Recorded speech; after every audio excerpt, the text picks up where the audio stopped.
Greetings and salutations, loyal viewers of this channel. My name is Sean, and today we gotta talk about this woke, insane, inclusion-based policy that has come out of the state of California in their public education system that essentially seeks to deny the realities that being handicapped is actually a disadvantage and include these people in all types of ceremonies in order to make them feel better, and ultimately the result of this is that it costs them their ability to get benefits for their disability, and now you have a bunch of disabled students who are in fear of becoming homeless because they have no path forward, because their own high school says, no, they're actually a legitimate, straight-up, regular student because we gave them a diploma, but they can't do anything like go to university. It's absolutely tragic. It is diversity and inclusion gone wrong in the worst way, and that's what we gotta talk about today. But before we do, I want to thank everybody who supports this channel via actualjusticewarrior.com/join.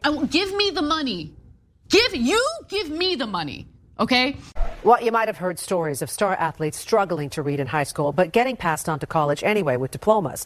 Now, some special education students say it's happening to them, only they don't want those diplomas. They tell investigative reporter Candace Wynn the diplomas and a new push for inclusion is leaving them behind. What an opening for a local news segment. Again, this is something that is very unusual to hear from the mainstream media, although this is local news media, and that is this idea of inclusion is actually negatively impacting disabled people, but the facts are what they are, and this is 100% the case. In the story that they're going to present to you, they're going to show you a learning disabled child, Ibrahim Bari.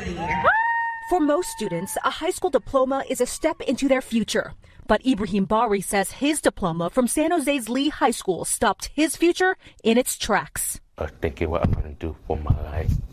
Ibrahim is hard of hearing and diagnosed with a specific learning disability according to his Individual Education Plan, or IEP. Who was on a separate program with separate standards based on his disability, which is perfectly fine in these particular cases. However, the school decided that they were going to give him a regular ordinary high school diploma so that he would feel better, rather than the certificate of completion for his educational objectives, which is what we set aside for disabled kids. And the result of this is that now he is being denied disabled benefits because it turns out one of the thresholds for some benefits is whether or not you can complete high school. Don't believe me? Let's hear it from the kid and his mother himself. An IEP is a legal document a school follows, so a student with disabilities receives personalized education. Today, people are graduate.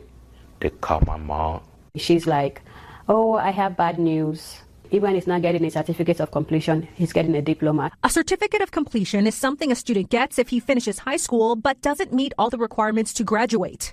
Ibrahim and his mother were expecting that certificate so he could attend vocational school. His dream is to work with automobiles, he says.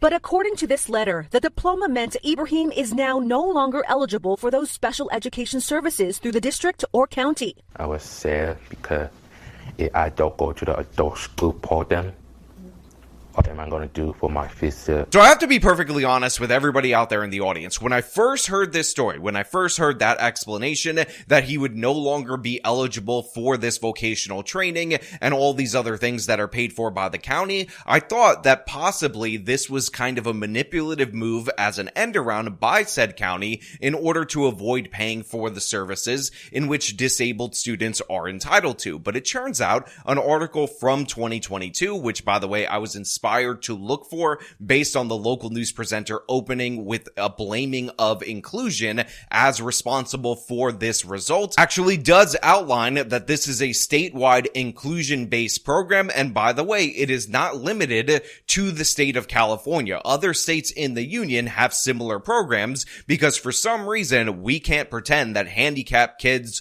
are disadvantaged, that disabled kids have disabilities. And this is also reflected in the language because we no longer call them handicapped, disabled, or even special needs. Now the proper politically correct term is special ability. So essentially, our terminology refers to them like they're X-Men, even though obviously they are anything but mutants with special powers. They're people with disabilities. We can acknowledge the fact that they have limitations. It doesn't devalue them as humans at all. But for whatever reason, the same idiots who like to do language policing are also handing handing them out diplomas haphazardly based on this idea that it's just so unfair that kids who don't meet the requirements to graduate high school don't get to graduate high school, which again would call into question why we even have those requirements. But don't worry, California has a great answer, and this article provides an excellent explanation of the nonsense that they're going through. So this article says, a new pathway to a diploma opens doors for students with disabilities, and it profiles Megan Glenn's son Liam, who started playing piano at age 4 with perfect pitch. So this is somebody with a rare savant condition, and the mother was quite upset when she discovered that he is not being prepared for college or a career like other students, and because he doesn't have a diploma, just about every job is off limits to him except for maybe being a Walmart greeter. He doesn't have options like other students, and that is upsetting for all of us. However, under a new program funded by the state budget, students like Liam who have significant cognitive disabilities would be able to earn high school diplomas based on the state's alternative achievement standards and coursework tailored to their abilities. Potentially 80,000 students, 10% of the overall students enrolled in special education in California, would benefit, it should be in quotes right there, from this new pathway. Now, this is one of the main problems, by the way, with mistaking an exception for the rule. This kid may very well have perfect pitch. This kid may very well be a savant with excellent piano skills, and thus his dream of being a music teacher's aide in a public school should be achievable to him, despite the fact that there is no direct path for him currently under the previous system. However, changing a rule based on savantism, which again is extraordinarily rare, should have obviously been viewed as something incredibly questionable at the time, but instead all these people obsessed with inclusion and obsessed with, oh, these guys need the same opportunity to go to college and then fail out of college that every other student has, despite the fact that they're clearly and obviously disabled and they would not be able to function in those settings. Oh, so we gotta go with this because look at this one kid who is a savant. And again, I will grant that kid's talented, and I will grant that maybe we should make some kind of alternate mechanism for him to be that teacher's aide without getting the university requirements based on his unique abilities. That kid actually has special abilities, but these other kids are 100% disabled. Let's be clear about that. College isn't an option, he says. Even though school officials wrote that he earned his diploma, there's a problem. He struggles with basic reading.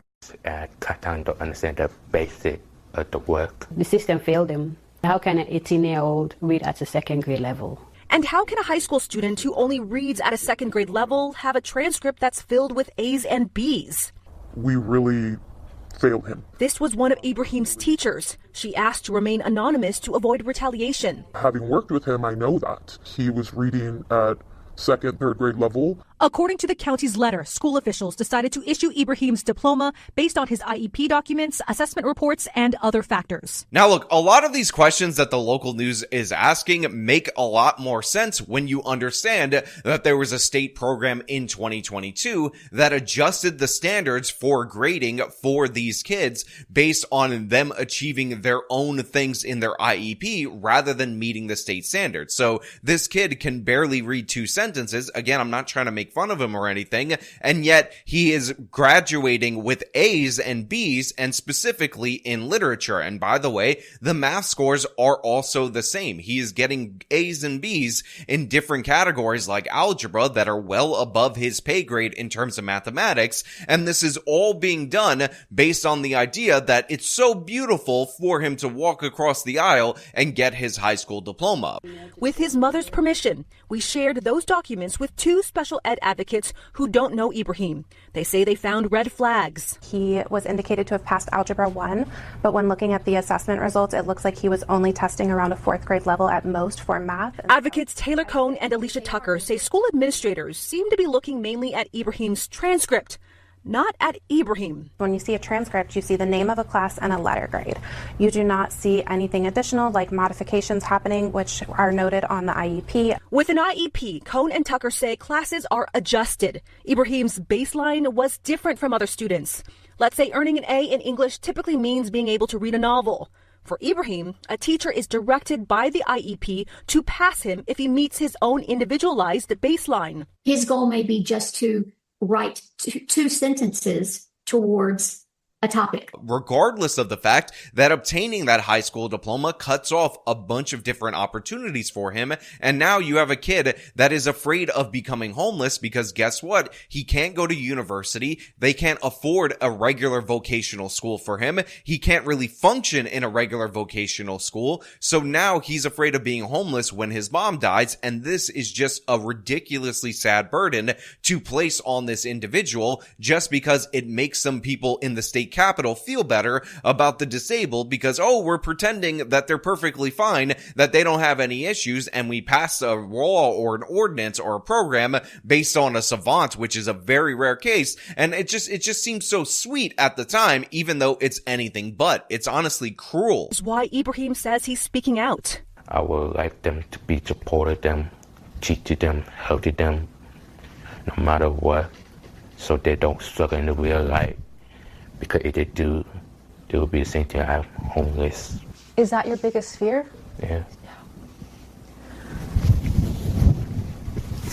Look, I'm not against the modified lesson plans for these disabled kids, especially when you have an alternative system where essentially they get approved for completing their IEP because it is a way to tailor education to these individual kids and track their progress and make sure that school officials are actually helping them become as high functioning as they can actually be. However, when this becomes a substitute for regular grades and regular graduation requirements, and this leads to all these downstream negative consequences, this is where I draw the line. And again, it's not on the IEP or anything of the sort. It is on the woke officials who pass into law this ridiculous policy that doesn't help any of these disabled kids. And I will emphasize that our original article talked about how this was going to protect and assist nearly 80,000 kids. And while a high school graduation ceremony might be really nice for the parents, I'm sure many of them, when they realize the consequences of getting that diploma, would not trade their child's future, their child being able to function in some ways, for said diploma. We reached out to school leaders. The Santa Clara County Office of Education declined an interview, saying federal law restricts their ability to disclose specific details about any student's educational experiences or conversations related to their education. And he's regressing in social skills. For 6 months now, Ibrahim's been at home. No vocational school, no training to be a mechanic. He wrote this letter to school officials. Every time I see a school bus on my street, it makes me depressed. Why do I have to pre and beg for education? Do I not deserve one? Now look, this is just sad for me to see, and for those of you who are unaware, what ends up happening after disabled kids graduate from high school or actually reach the age of 18 is that they end up moving on to another educational program where they get to hang out with other people, they get to develop those social skills, and obviously this kid is feeling the emotional trauma of being trapped at home, and the mother has to take care of him all the time, which is going to lead to negative consequences for her. All on top of that, this is at the same time while his benefits are being reduced because it turns out one of the thresholds that we use to determine mental disability or mental deficiency is whether or not somebody can complete high school or they get this certificate of completion. This is absolutely crucial for us to be able to assess who gets certain fundings and who gets to go to certain programs versus who doesn't, who can function normally. And this has been stripped away all in the name of inclusion. And now we're in this very odd situation where the same left wing that tells you that it's absolutely important to see disability, just like it's important to see color, just like it's important to see sex, have instituted a policy that doesn't actually take into account disability, which would be first on the list of things that you would want to examine based on the idea that they think this will make the disabled kid and the parents feel better. I don't know if this counts as irony, but the one time the left could have made a justification for seeing innate differences as something that matters in terms of policy, they seem to have failed in that regard, and I think it is one of the more absurd policies that you can possibly have, and obviously has had very negative consequences for this kid, and it's sad to see this guy write letters to the school talking about how sad he is when he sees other children get on a school bus. But again, this is just one case among potentially 80,000 students who could be afflicted by the same policy, again, which was engineered for the exception, not the rule. Hey guys, editing Sean here, and while I'm going over this footage and putting together this video, I finally figured out what has bothered me so much about this particular story, and that is essentially pretending that this kid can do far more than he's capable of doing is actually limiting what he can actually do. It's limiting what he can actually achieve, and that is a cruelty I wouldn't wish on my worst enemy. If you guys are not aware, my wife's sister actually has a disability. She is in these programs like this, and if I found out that she was denied or restricted from being able to learn more and become more functional because some idiots in the state capitol decided that it would make everybody feel better to pretend that she's way more capable than she is, then I would be ripping my hair out. I would be pissed off, and I feel the same way about this particular story, and it just bothers me tremendously, and I hope you guys understand the weight of these kind of situations and how they impact the families and these kids themselves. Now look, I've given you the parameters of this story. I will link the local news segment and the article that praises this policy in the description of this video so you can check it out for yourself. But I want to know what you guys think about this down in the comments below. As usual, if you like this video, show them by leaving a like, subscribe for more content, follow me on all my social media, support me via the support links in the description of this video. This has been me talking about the absolute madness of California's woke policies. Till next time.